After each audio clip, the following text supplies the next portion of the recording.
Love-inspired suspense and Harper Audio present Mountain Country K-9 Unit Books 4 through 6 featuring Crime Scene Secrets by Maggie K. Black, performed by Sarah Tyndal, and Montana Abduction Rescue by Jody Bailey, performed by Shannon Hemmings, and Trail of Threats by Jessica R. Patch, performed by Courtney Patterson. Crime Scene Secrets. Let the words of my mouth and the meditation of my heart be acceptable in thy sight, O Lord, my strength and my Redeemer. Psalm 19:14. With thanks to our new Fearless series editor, Katie, for taking all of us on and piloting us through her first LIS K-9 series. Chapter 1. The sweet scent of yucca flowers filled the warm June air as Ophelia Clark pulled her car up the narrow Sangre de Cristo Mountains Road on the outskirts of Santa Fe, New Mexico. An early sunset spread across the endless sky above her in a breathtaking array of orange, pink, and purple brush strokes. To her left, a playful goat-shaped sign beckoned her to visit the Cherish Ranch Petting Zoo. Tempting. Instead, she turned right through a large archway that welcomed her to the ranch's wedding venue and the marriage of her second cousin, Jared Clark, to his new bride, Gabrielle Martinez. Rustically elegant adobe buildings seemed to cascade across the mountains ahead of her, their soft, clay-colored walls punctuated by dark wooden beams called vigas. A handful of people mingled, chatted, and nibbled on appetizers in a huge courtyard underneath strings of patio lights. A large barn lay beyond it.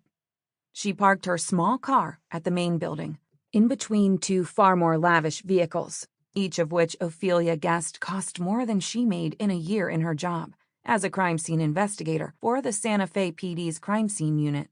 Then she took a deep breath. As much as she loved her cousin Jared, their personalities had never really meshed. She'd always felt far more comfortable stepping under yellow police tape in a full-body, white protective jumpsuit than she did standing around hobnobbing with his wealthy friends in a sundress and sandals. Not to mention her beloved great-aunt Evelyn, who was like the grandmother she'd never had, also had an incredible and accidental knack for making her feel inadequate. Lord, please protect my heart and my mind from getting all hung up on what other people think of me, even the opinions of well-meaning people I love. She tossed her long blonde hair out around her shoulders, stepped out into the hot, dry air, and heard a voice screaming her name. Ophelia! The woman's panicked voice seemed to be coming from all directions at once.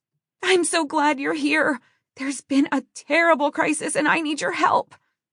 Ophelia yanked her phone from her pocket and was about to dial 911 when she saw Gabrielle running down a narrow flight of steps toward her.